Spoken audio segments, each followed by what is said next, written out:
Topesio, merci Jésus pour la grâce, m'accorder biso, Yakozala, Naza pasteur, Naza serviteur, à Jésus-Christ, dans ce pélaraming et Kolobela Jésus-Christ, comme il obéla.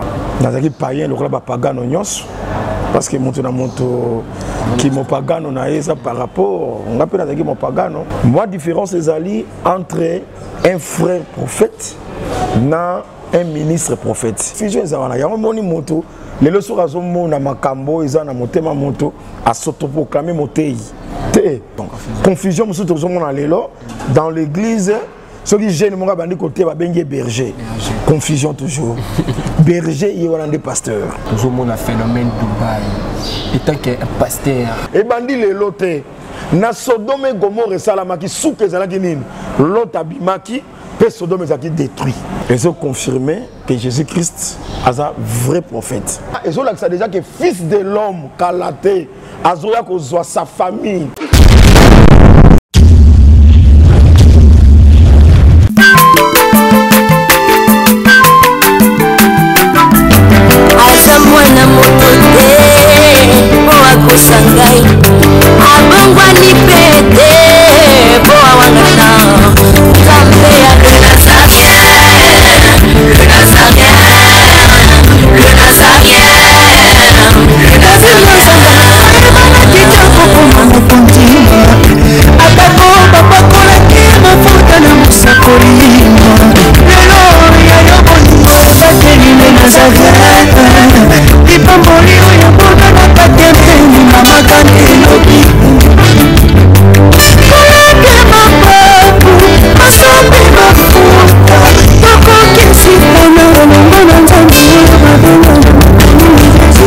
Fada, thank you Fada, cher ami fidèle, internet Tabalan Union, sont toujours nos Okalibakou, on a mis sur la 4 chaînes à Mino, il y a les Nazariens TV, la 4 émissions à Mino, Table 5 les a présenté par votre MD serviteur Dadi Moukoya. Je dis un grand merci. L'équipe Mobimba, il y a les Nazariens TV, je dis un grand merci à la servante de Maman Tiffany Moukoya pour nos confiance au Christ. Je dis un grand merci à celui qu'on appelle Gira Ozansi, ma caméra, pourquoi pas, Alain Kiakala Lobo Kanzambe Ozana Régie. Le notable sainte, Nazana Pasteur, Pasteur Emmanuel, c'est avec lui nous allons nous entretenir tout au long de cette émission. Restez toujours branchés, restez toujours connectés. Tout le Pasteur Emmanuel, Azanani, Abana Ministère, Nzambe, Abenani, aussi ma point, aussi ma point ébélé par rapport. Il y a un phénomène aux origines toujours Tissikoyo et on va essayer de parler avec le pasteur Emmanuel Toumba. C'est avec nous, nous allons nous entretenir tout au long de cette émission. Avant d'abord, je vous présente le pasteur Emmanuel, l'ancien en régie. Actuellement, il faut vraiment quantique où il peut s'abattre en Zambie, où il peut vraiment édifier en Zambie, tomber en Zambie, et puis ça va vraiment essayer le sac comme on dit, la servante de Dieu, Maman Tiffany Moukoya, et puis on se retrouve après cette chanson. Alléluia. Merci le roi de rois.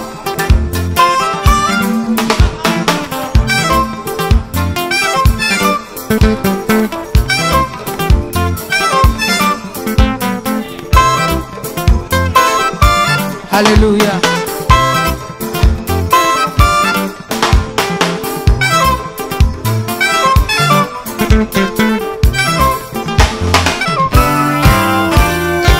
Tombola maboko na yo likolo. La kisa maboko na yo.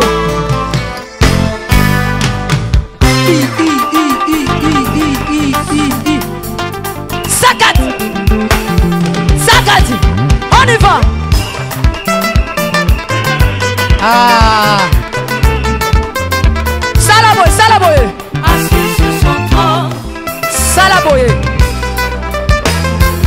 On y va.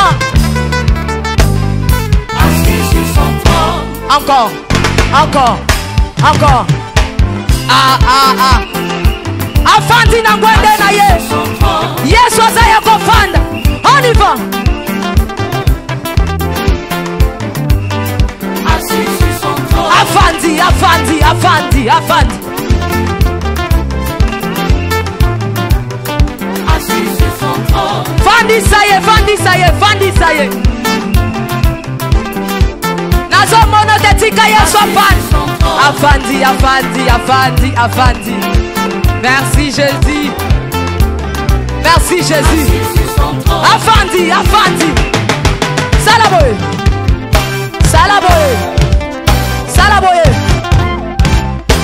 Gatela Yesu le sako. On y va.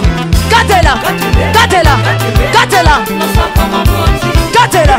Gatela. Gatela. Kaka. Kaka. Yambalo ya taba ministre bakokata. Nazolo bakatela yelo sako. Katela yelo sako. Katela. Katela. Katela. Nazo monote. Nazo monote. Nazo monote. Nazo monote. Salango boye. Dosé. Tolobi à tout. Yoka. Merci. Tolobi boye. Yambaloyo. Adaba ministre bakokata. Adaba généraux bakosala nini? Nalobi adaba ministre bakosala nini? Adaba président. On y va. Katela yetoke. On y va. Bichon Olosa, comme on connaissait, le plaisir à celui qu'on appelle Philomène Moukoya Motema Mivès de Lombo depuis Londres, et puis c'est un sous-plaisir à celui qu'on appelle 3 fois boss Jack pour depuis France, Bichon Olosa, comme on dit, et c'est le plaisir. Merci à la Giras Oza sur la caméra, à fond la caméra pour présenter le pasteur Emmanuel. Bonjour l'homme de Dieu. Oui, bonjour Ndeko. Santé de l'homme de Dieu. Oui, ça va, nous embrassons la mission grâce. Moi, mon gentil par rapport à Batunion, sur ma zone Bakou, il y a Rolando, dans les Nazariens TV, que non, c'est la toute première fois que la chaîne a mis moi, mon gentil, pour ça. Nous avons pas la bango, nous avons fait la bango porte, à tomber la bango, à la bango bolamo, à préserver bango, na mabenyos, pour que la bango, tous les autres temps, on a quatre mokili, nous avons préservé bango. On a coulé dans bango. Ok, merci vraiment l'homme de Dieu. Toute chose commence par la prière avec les émissions chrétiennes, table sainte, de l'émission émission dans beaucoup d'années. Moi, prière, nous, il y a ouverture, il y a émission d'Amakat, Kambamso, tout au long de cette émission. Topesio, merci Jésus pour la grâce, m'accorder biso, il y a cause à la liboso à multiples abonnés, grâce nayo, et bandana biso pe sou cannabis, communication grâce à la, édification zala. Na quatre émission Oyo et Pambola na Kombona Esprit Masia. Amen. Amen. Merci vraiment pasteur Emmanuel. Pasteur Emmanuel, avant tout côté na thème na biso, autour de le phénomène Dubaï, les autres réunis partout dans 4 coins du monde et comme moi vraiment relié à phénomène Dubaï avant d'avoir tout côté dans l'IMP vu que c'est toute la première fois où les Canadiens à biso tu histoire na yo tu qui était pasteur Emmanuel avant Zamba Ben pasteur Emmanuel a rana nani Zamba zo abima pasteur Emmanuel Ndengeni. Bon na c'est la repenza tena milobela parce que naza pasteur naza serviteur à Jésus-Christ na c'est la ramenge kolobela Jésus-Christ comme lobela, c'est-à-dire n'amité il y a pas battu parce que les engatendes dans ma technique pour racheter bah Christo, mais c'est Christ, tout c'est pour la présence, tout prêcher Christ, mais tout pour supporter ma faiblesse soana. Dans la Bible lobby, nous sommes passés de la mort à la vie, c'est-à-dire nous sommes monde entier, tout passer de la mort à la vie. Alors naza mutu na botabi na famille nazaki païen lokola ba pagano nyonso parce que mutu na mutu ki mo pagano na eza par rapport ngape nazaki mo pagano parce que mutu azo sambela bikiko aza pe mo pagano azo kanisa peut-être kazo sambela mutu pas azo sambela bien te aza mo pagano donc c'est un peu ça mutu pe molangu masanga aza mo pagano mo melidiamba aza pe mo pagano. Tout ça, nous sommes tous à Pagano, mais le Seigneur nous a racheté. On a quatre frères, tout fandi, tout qui maté, on a sanctifié biso, tout comme Basali nae, et l'élo, tout ça quatre, on a Basali, puis tout ça pour édifier corps à Christ. Corps à Christ. Corps à Christ, vous édifier corps à Christ. Vous avez le domaine prophétique. Non, je suis pasteur, je suis pasteur. Pasteur, pasteur. pasteur, Randé, pasteur, toujours prophétique, délivrance. T'es pasteur prophétique à Zalagate, c'est ça. Ministère prophétique. Confusion et Angwana Batbazarango. Éphésiens chapitre 4, verset 11. Il a établi les uns comme pasteurs. Ceux qui vous avez déjà pasteur, vous avez un don pastoral. Les autres comme docteurs, prophètes, apôtres, évangélistes.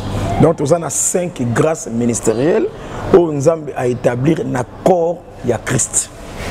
Et à part la grâce, nous avons un don spirituel où nous avons placé dans cette église pour l'édification. Moi, la différence est entre un frère prophète et un ministre prophète. Un ministre prophète, c'est un enseignant, comme pasteur, comme évangéliste, comme docteur. C'est-à-dire que ministre de la parole. Et la prophète, ils ont poité. Et l'évangéliste, ils ont poité. Pour que c'est la grâce où nous avons bâti 4 nabango. Mais tous un frère, où babengi prophète, il y a un don, il y a comme on a makambo, où il batami na motema ya moto. Confusion ezana, il y a un moni moto, les leçons razomo na makambo, ils ont na motema moto, à s'autoproclamer motei. Te, voilà un frère. Voilà ça. Et nous on battait que sur ozomona makambo. Ndokomi motei. Non. Cause la motei c'est le comme sous. Comment on appelle secret ya motema ya moto c'est le comme sous. Donc moi différence ya ngai naza pasteur. Oui, naza pasteur. OK, merci vraiment l'homme de Dieu. Et puis bazara pasteur était sur oza tata, bazara pe évangéliste était sur oza jeune. C'est jeune. On appelle oza confusion. Confusion musu tozomona lelo dans l'église. Ceux qui gênent mon gars, côté va bien berger. Confusion toujours. Berger, il y a des pasteurs. Okay. Ce sont des mots synonymes. C'est ça. C'est comme si na Congo, nous connaissons comment confusion. Donc berger, c'est pasteur, c'est confusion. Donc confusion. Donc c'est un peu ça. Berger, il y a des pasteurs. Donc pose à la berger. Berger, ça m'a battu les pâtés. Il y a des pasteurs. M'a battu les pâtés. Donc il faut ça établir. Établi. Oui. Ok, voilà l'homme de Dieu, toujours continue toujours l'émission. L'homme de Dieu, tout côté na thème autour de l'homme de Dieu, phénomène Dubaï. Phénomène Dubaï, comme le monde a même dans les réseaux sociaux, tout le monde a phénomène Dubaï. Et tant qu'un pasteur, tant aux yeux, quand on voit la vidéo, il y a des filles qui ont ça, la salle vie, qui couchent là, il y a des saletés à Dubaï, tant qu'un pasteur. Et ça, la rayon de temps, vous avez un phénomène à vous. Bon, ça a un plaisir. Comment? Plaisir, ma casse, dans ce CPLAK. Dans ce CPLAK, parce que ils ont confirmé que le Banzam est un solo. Ils ont confirmé que Jésus-Christ est un vrai prophète. C'est que l'apôtre P, ma kambo basakola qui n'a combo Jésus Christ et kokisa maki. Seulement. Biso tant tozomona bongo bana nzambe nyoso pe bakolanda biso so bazomona bongo bayeba ke ce sont des signes où ezali kolakisa ke kala mingi te enlèvement ezali koya. Nazozwa Luc chapitre 17 na kikotanga yango. Voilà. Luc chapitre 17.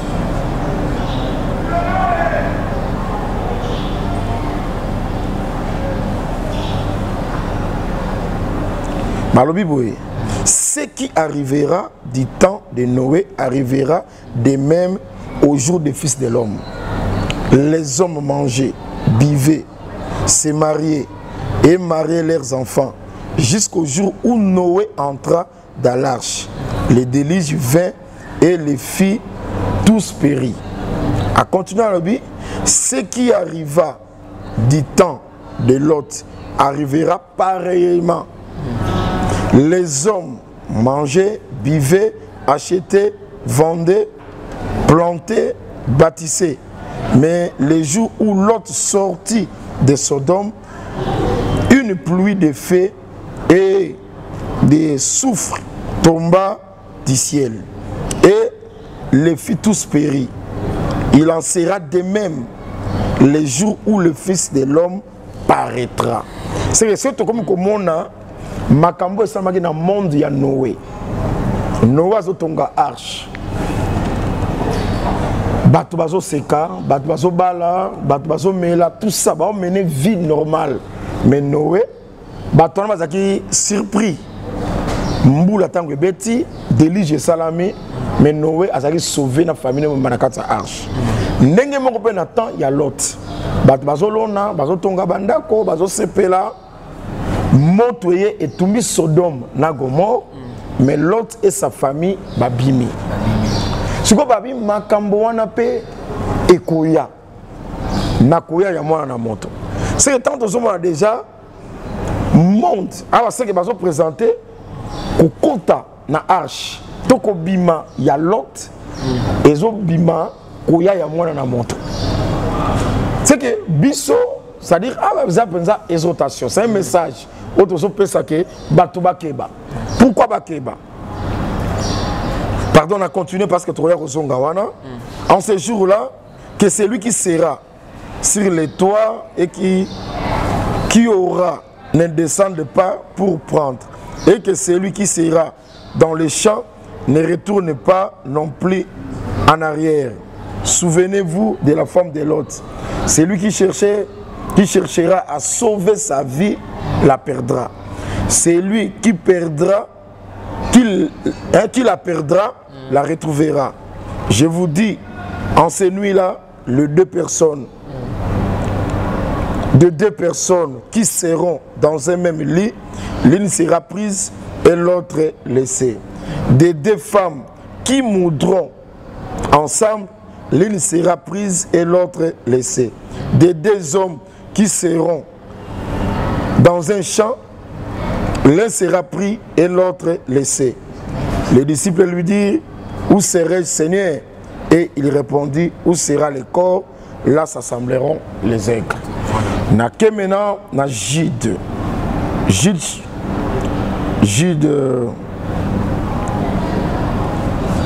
verset 7 que Sodome et Gomorre et les villes voisines qui se livrèrent comme eux à l'impudicité et à des vices contre nature sont donnés en exemple subissant la peine d'un fait éternel.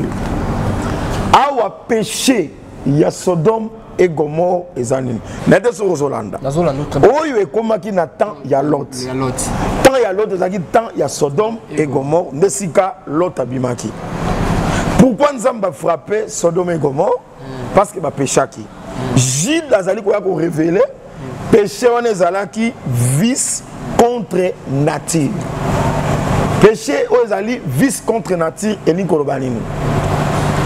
C'est que eloko nyo sozo salango contre la nature. Par exemple,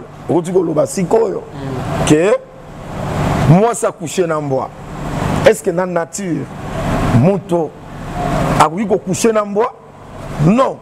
Ils ont déjà péché vice contre nature parce que ndenge nzamba sali usage. Il y a sexe, mobile, il y a connaître des mois-ci.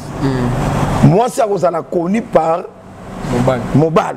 Ndenge écriture est claire, Adam connu Ève. Pe baboti. Vous savez, et personne n'a pas niamate à coucher dans moto.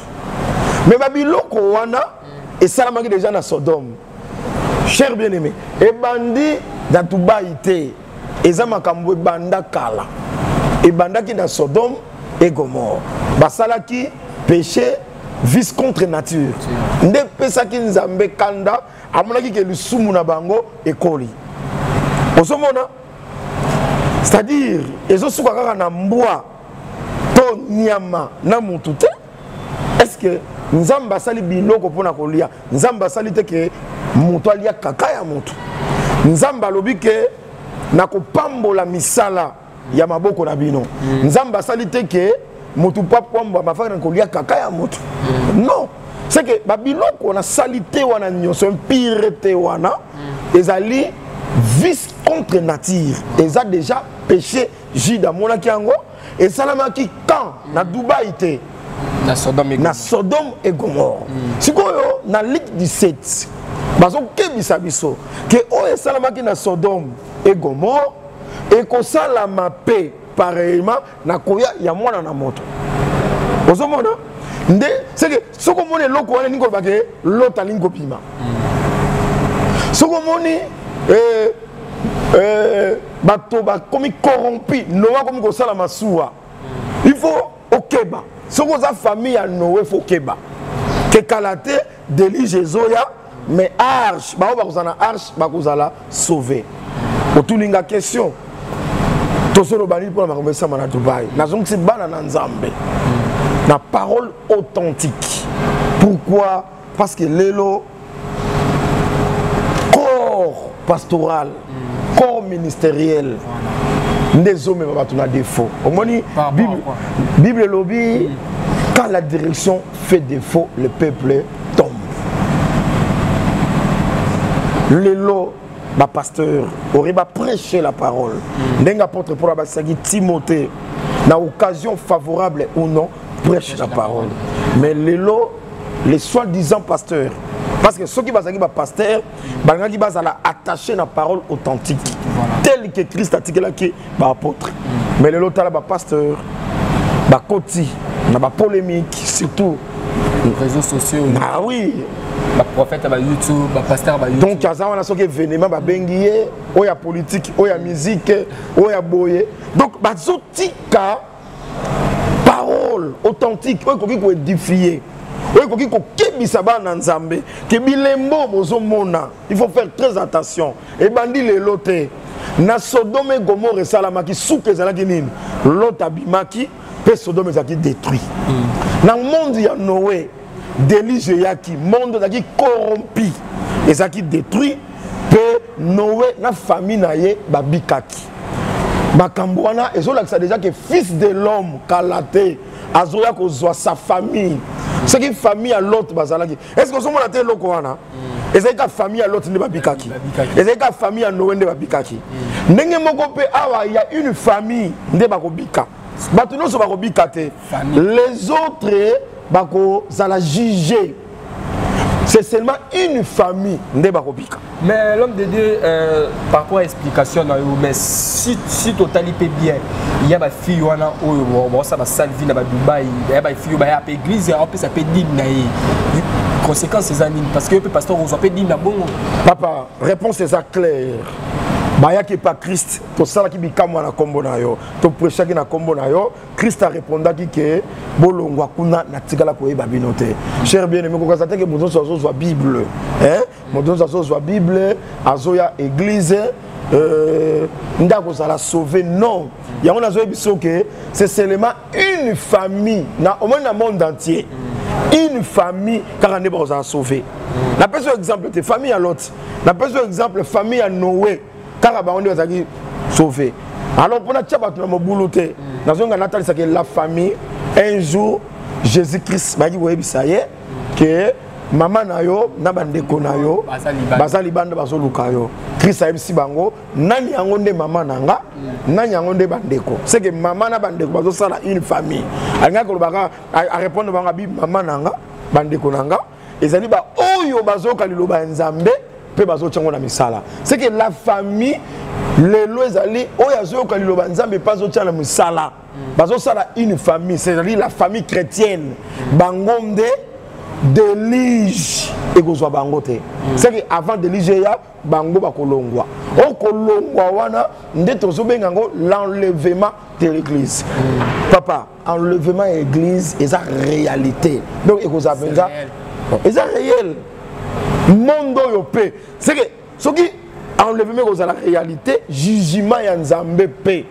na kati ya mokilo yo et que la réalité ndenge Sodome et Gomorrhe zikaki ndenge monde ya Noé ezalaki englouti na délige arche ezalaki sauvé l'autre ezalaki sauvé c'est que sali eza réalité jugement ya nzambe pesa réalité bilembo ezali tango mo déjà mutu ake na Dubaï ake kolia kaka ya mutu mutu ake na Dubaï ake kosangana na nyama mobali na mobali basangani babalani mwasi na mwasi basangani babalani yo mwana nzambe eza avertissement comprendre déjà que ngana zala na compte ya monde baza corrompu te ngana zala nde na faire partir na famille ya Noé to na famille ya Lot tant on a ko bima bango bakozala frappé ko bima c'est l'enlèvement de l'église tala biloko yo apôtre Paul P azolo bango na Romains chapitre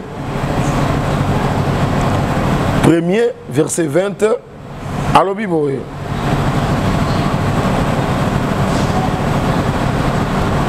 et verset 25 et qui ont changé la vérité de Dieu en mensonge et qui ont adoré et servi la créature au lieu du créateur qui est béni éternellement. Amen. C'est pourquoi Dieu les a livrés à des passions infâmes car leurs femmes ont changé l'usage naturel à celui qui est contre nature. Au monde, c'est que qu'on changer l'usage naturel, babengango péché contre nature. C'est-à-dire par exemple, babiloko lobi wana bamboa bazo sangana na bato banya bazo sangana na bato yango babengango l'usage l'usage en celui qui est contre nature. Et de même, les hommes abandonnent l'usage naturel de la femme, se sont enflammés dans leurs désirs les uns pour les autres, commettant homme avec homme des choses infâmes et recevant à eux-mêmes les salaires que méritent leur égarement. Comme ils ne sont pas souciés de connaître Dieu, Dieu les a livrés à leur sens réprouvé pour commettre des choses indignes. Au moment, c'est que c'est parce que Batoubalin koye banzambete. Et lorsque vous combattez la bateau, va connaître Dieu. Ce qui vous a incrédule, au lieu koye banzambete, au lieu connaissance en zambete, vous allez changer vérité dans mensonge. Nzamba ko livrer bino. Donc les gens la bateau, mususu les gens nzambe mo ko livrer bango pour détruire bango. C'est parce qu'il va changer vérité à mensonge. Aurait battu la vérité, bango va remplacer vérité dans mensonge. Depuis quand un serviteur de Dieu a comment montaba polémique? Depuis quand un serviteur de Dieu a comment ça analyse politique? Et ça l'a caté. Donc vous changer parce qu'apporte pour la Timothée dans le bac dans l'émission Kaka Awa prêche la parole. Na occasion favorable ou non. Prêche la parole. Bah bisoté que au comment comme ça bah musicien. Bah bisoté que au comme politicien. Ça ce sont des mensonges. Yango na zo ebisa bah konzi amboka faut faire très attention à faux pasteur, na faux prophète. Hein? Le royaume des cieux c'est différent na royaume ya monde. Beau conduire monde na bino. Aux président de la République, aux députés, aux ministres. Eza musala nzamba pamboli apesio sukate ya lile mateo ba hote ya utyango na misala pasteur azana loko akopesa yote atazana église il y a 500 000 personnes mutako sota ya na cher bon voter kingani aux assure mot d'ordre na bandimi batosi yango c'est du mensonge. Bosala musala na bino na ndenga bolanda ba pasteur à lokuta te bazwa na bureau pour bazwa ka bino ba enveloppe kaki. Ce sont des menteurs. Wana eza musala pasteur te. Wana musala bazaki na kabila ba wanga ni kabila te. Bango na so bazo continuer ko kosa ba politiciens. Ce sont des menteurs. Osomona oza président, oza député, oza nani luka église, oza mutu. Sambela nzambe na ndenga bosolo. Longwa na tricherie. Longwa na démagogie, longwa na mensonge, battre la paix bon mot. Nous pense que après vie no qui président okokufa vie éternelle et ça. Est-ce que yo pour que na vie éternelle aux ministre, am ya président de la République, am ya député, am ya ministre, am ya ambassadeur, na am ya un indigent congolais. Et son maman n'a même pris n'a pris ya 100. Moto leki moto azate. Il y a des pasteurs complexés. On a l'équipe, on a les ministres, on a les généraux. Donc, am na yo, na am ya président devant Seigneur et ça la même valeur. Vous comprenez? Donc, Babiloko wana nde tozolo bake bato azo changer vérité na mensonge. Ya moni nzambe lelo azo livrer bango. Ba déshonorer ba corps na bango moko. L'homme de Dieu, toujours étant que pasteur, par exemple, mutu moko ke osaba salvi na Dubaï, ou bien sali ba salvi na e a elopé 10 na ndenga bongo ozope 10 mois. Bon, soki na yebi parce que le problème est wana mibale. Soki na yebi ki azali ko kene ko saba biloko kwa ndengwana. Esengeli na te yaye ke atika biloko kwa ndengwana. Ko zwa 10 ya musala ndengwana c'est comme 10 musala wana. Vous comprenez? Parce que 10 mezali 1/10 ya revenu ya mutu. Soki na yebi ke mutu akesa kindumba, akeko lia ba kaka. Na Dubaï, aye na 10 nango. Tant on a zwa 10, c'est que na zone dimba musala na ye. Vous comprenez? Te, na ko zwa mbongo wana comme 10 te. Faut faire très attention. Comme 10 te. Comme 10 te. Et comme il va bien mal acquis. Faut tout mbongo yo, ils a bien mal acquis et ko kota na trésor sacré. Parce que bah bien mal acquis et quand on a trésor sacré. Ah, quand on a trésor sacré. Trésor sacré. Et ils ont maintenant comme dim, mais ils ont malheureux la mbongo moko salité. Bongo soki mutu moko boye, azui mbongo, azwa ki on a ndenga malamu te. Aye na on église à confesser avec mbongo, nazwa ka na ndenga malamu te. Bosa ni bopesi. Bopesi azonga na kozo c'est akolo na. Soki kolo nangwa yebani ba ko benga kolo na. Boso kolo nangwa yebani te. Et ko kota na trésor sacré. Oui oui. L'homme de offrande, ils ont na combo na yango. Vous comprendre? Prémisse les alliés, 10 mes alliés, les offrandes des alliés, bah les alliés. Vous comprendre? Mutu soka na mbongwa yibaki. Yo kozwango pas comme dim. Parce que soka on dit comme dim, le ba ko yebaki te. Musala ni asala ki soka ye nango. Ah, 10 000 yango, yo liango comme 10 000. Parce que yebite. Mais il faut yebi. Quelqu'un qui s'appelle, on a dit que mon papa soit 10 000 ya kindumba. Je ne pense pas. On est Nzamba la qui ça. Vous va peut-être Nzamba la qui ça. Mais d'ailleurs aussi dit. Mais si on a 10 000, on a 10 000. Les sous mezara kindumba. Les sous mezara kindumba. Les gens là-bas te bela na misala a détourner mbongo. A jupe 10 000 ya PC. Et ça, détournement, c'est du vol. Ok, voilà l'homme de Dieu, question sur ça. Les lots bafia dans ce babon le moteur, tout ça va salle violent, babon le moteur, est-ce qu'il y a besoin de place dans l'eau là? Oui. Comment? Parce que c'est péché, force dans aussi là, sur repentance et salam.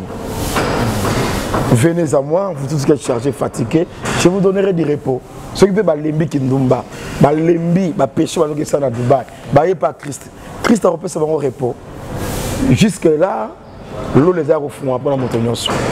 Donc, Tissiko, arche, porte son les a refondus, maintenant les kangamite. Nyamano se trouve au quotidien. Ok, voilà l'homme de Dieu, nous sommes arrivés à la fin de notre émission. Mot de la fin, numéro contact sur votre barre pour contacter l'homme de Dieu affiché là sur votre barre pour contacter Bozoni, église évolution sur les Kandegeni, église Zawapi, sur votre barre région de l'église. Plus 243 89 14 750 18.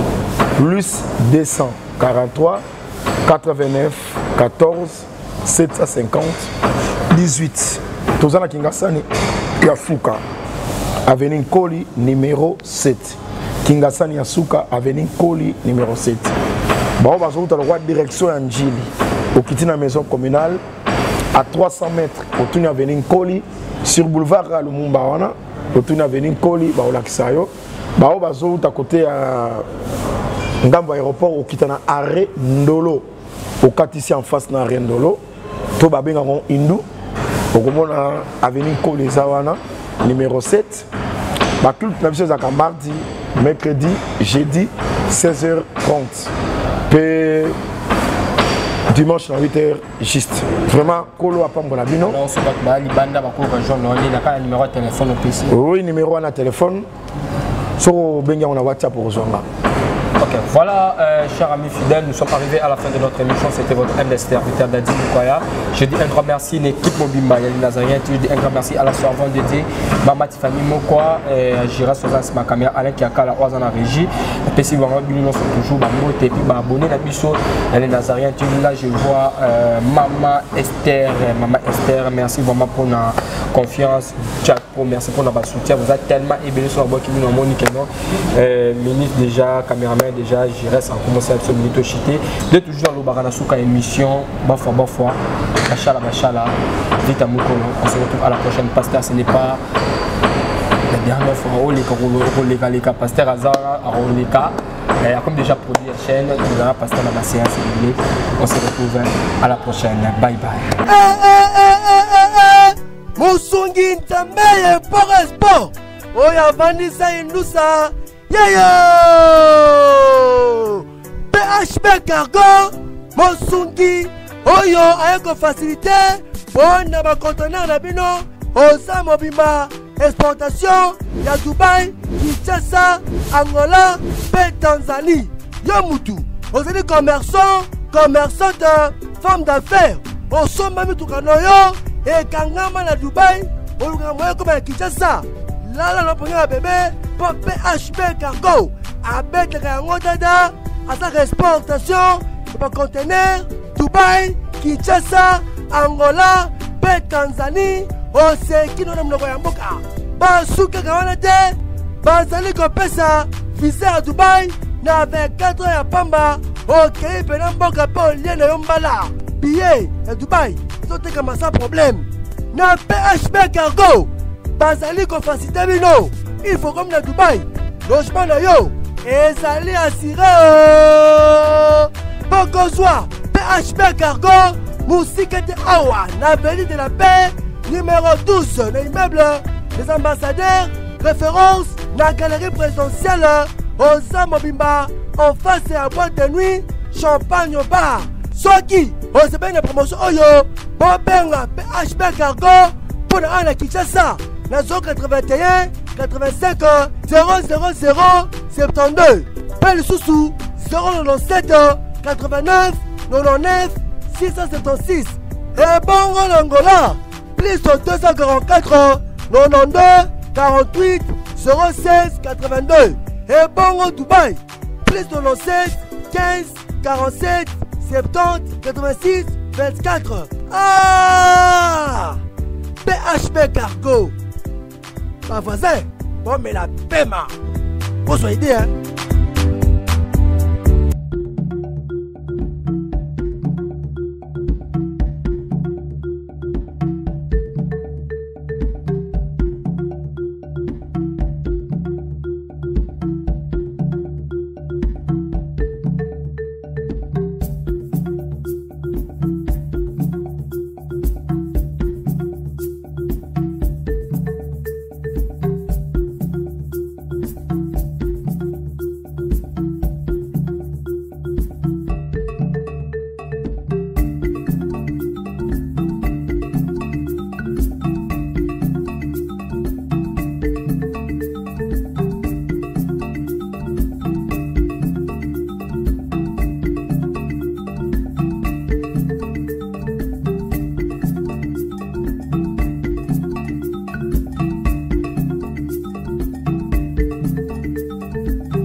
Congo longola loboko na litama bangusa mai na miso tika bisenga ya kolula bikolo mosusu pesa Félix Antoine Tshisekedi maboko poto tonga mboka na biso Congo na nzela ya union sacrée.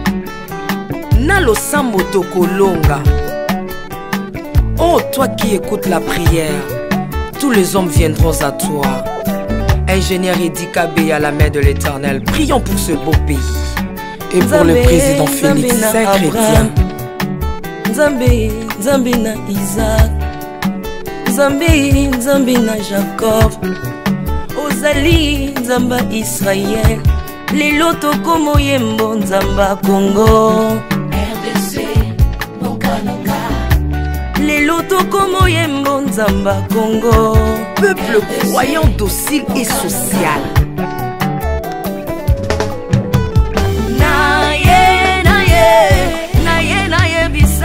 Makambo sali na bokonzi mboka nanga Congo, Congo. Selon Luc 1,52. Tu as renversé les puissants de l'air trône, mais tu as élevé un homme au Congo. L'incarnation de l'espoir de tout un peuple. Salomon de notre temps. La sagesse mieux faut que le bruit des arbres. Peuple congolais, Koumanakana, les lots ont imposé, biso masuwa ya Noa, bato balingi Congo, bakota nakat, pour mon pepa délige, comme mon bêta, libanda. Nakati ya arche de Noé, lion azalaka na peti ya kolia ntabate. Po bolingo ekangaki ye libongo. Bolingo ya mboka epesaka place na bangu na te. Pasteur Ami Daniel, ça c'est la sagesse. Nzambe, Nzambe na Kimbang, le prophète de l'Éternel en Afrique. Nzambe na Bantoma, apôtre Léopold Moutou. Nzambe, Nzambe ya Barwa, la prophétesse Liliane Esther Tayo. Le roi de roi, Yondo Zalaki na David, Yondo Zalaki na Salomo, lelo tokomo mono Kajafati. RDC, Bokananga, lelo tokomo mono Kajafati. RDC, Bokananga. Mboka soki ekambami na bana mboka ya solo oyo balingi mboka ekole komaka terre promise. Pasteur Koutino, Mamebi Koutino, Accent Mongo Baba. Bolingo na yo na mboka ya Congo, lelo o imposé biso masuwa ya Noa, bato balingi Congo bakota na kati, pour mon pepa délige comme mon bêta. L'Afrique a la forme d'un revolver dont la gâchette se trouve au Congo. Mwambi wa Nzambi, Alpha Lukau, Lomba Bwadji Tungaje. Maman Denise Nyakero Tshisekedi, Consessi pour papa. Acte 24, verset 3, Kodambo Kanangai. Yango nazo bondela yo, batela mokonza mboka nanga Félix Tshisekedi Tshilombo. Mwambi Jean Oscar Kiziami na Kibila. Kupeka tuyabe na Egypto, batika bayi baswani Kongo Afrika mukanana to. Mwambi wa Nzambi Marie-Josée Ifokanga. Lelo Kongo ezwi mokonzi, oya lingi yo Nzambe balingi mboka nanga. Yesu Masia tokozongisela yo nini mpona bolingo na yo na mboka ya Congo opesi biso ya malonga. Basali na yo bapakoli ye mafuta, ndengo pakolaki bakonzi mafuta, ndengo pakoli mpe mokonza mboka na ngai. 32 plus 18 epesi 50, nano asali 50 atandeli. Yesu na Congo, Congo ekobonga kaka. Mwambi Roland Dalo Mwelamani, Mwambi William Tindwa Kapanda, Jacques Kangudia, Congo eza Mwambi wa Nzambi Este ya Congo eza eteni moko ya nzoto ya Congo. Pasi na bino eza pasi ya Congo moko. Ekibela na biso nyonso na Congo eza kaka Yesu. Mwambi Jedeo Lumana, Mwambi Marcelo Tunasi Mwenamani, Mwambi François Moutombo, voici l'homme Mwenamani. Pona bokonzi Congo Afrique na Union Africaine yaka to célébrer. okoki kozala na tendance na yo kasi oyo eza likambo ya mabele célébrer Mwambi Godempo Mwambi Tambuluko tu as un Mwambi Jean Bosco Kindomba Israël Lamani le pasteur Freddy Odiembo. Voici comment l'Éternel a tendu sa main dans mon pays en nous donnant ses bons présidents Félix Tshisekedi. Le Congo doit changer parce que vous avez un beau pays et je vous fais le serment que d'ici la fin de mon mandat, vous allez voir un Congo nouveau.